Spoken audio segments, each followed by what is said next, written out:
Let's make this delicious veg dum biryani. Start by rinsing the rice thoroughly with cold water and soak for 30 minutes.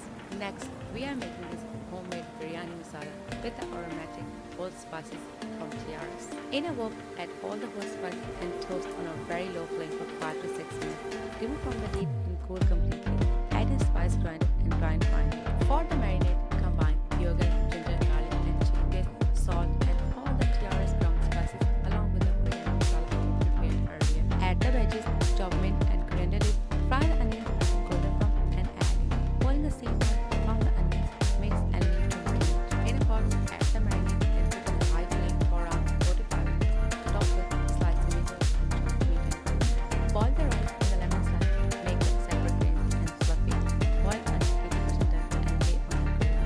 Drizzle some food coloring and put on a dum for around 25 to 30 minutes. Turn off the heat and let it rest for around 10 minutes to soak in all flavors. Open the lid and serve. I hope you enjoyed this Eat Special recipe with TRS.